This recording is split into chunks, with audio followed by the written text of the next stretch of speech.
Hello, everyone, and welcome to the first Daily Difference of 2023, a brand new year. I want to talk about something today that comes up in conversation with a lot of the clients that we work with. It doesn't come up often enough, and I don't think it gets the attention it deserves. I want to talk about creating a culture of retention.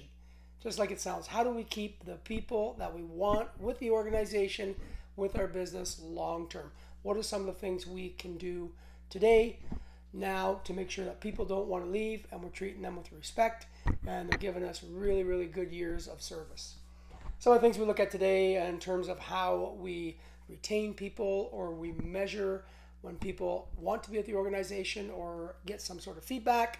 We have things around turnover. So most places measure turnover to understand that metric. Is it on the rise? What do we do different to make sure we're not losing a lot of people? Other things you can do are employee opinion surveys, a lot of ways to gain feedback, competitive wage and benefit surveys, all really good tools that have been around for a long time. However, those tools are more reactionary. You're measuring something and then reacting to what you see. Not bad, but I think there's a lot more to be gained in thinking of terms of being proactive, looking at the present moment, and how do we work on keeping people long term in the present and moving ahead with a proactive approach. Some things we're going to talk about: emotional self-awareness. Do you know how you show up to the conversation? Are you aware of the energy you bring to the interaction? Is it one that maybe leaves people feeling a bit negative or a little deflated? Or is it one that actually builds up the person's self-esteem and they feel like they want to return conversation with their leader, meaning that they have good respect, it's a good flow back and forth, doesn't feel threatening, and it's something that's going to maintain itself long-term and build a good relationship? The other part, there's a reason you have two ears and one mouth. I got told this a long time ago when I was young in my career. It means shut this down and open these up. We can call that active listening skills. Do you truly listen for the sake of listening to understand the conversation, or do you listen to respond? Which means, are you forming some sort of bias or judgment as the person speaking?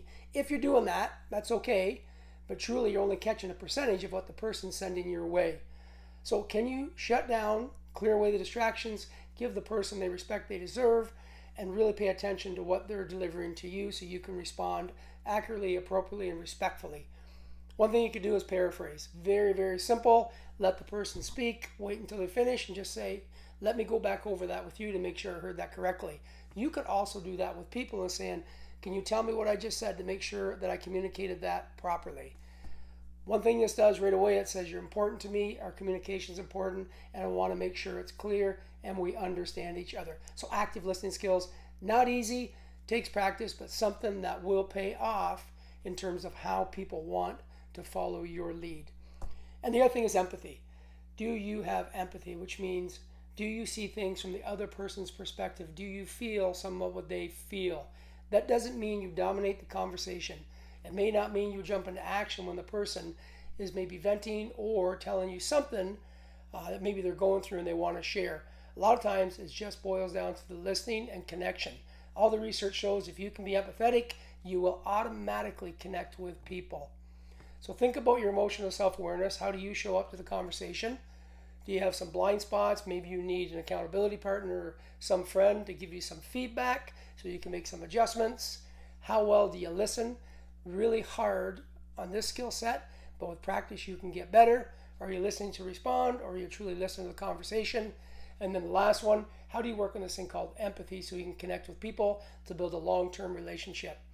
Culture of retention does not require these check boxes. I do not have a certain formula, but I promise you, if you practice these three things, and there's a lot of information out there you can find on the internet, you likely know people that coach, you can talk with them, you can consult us if you like to work through some different things. But if you take the time to practice these three things, you will build a better culture where people feel like they're respected, they're valued, and they're recognized. Daily Difference all the way. Have an awesome day.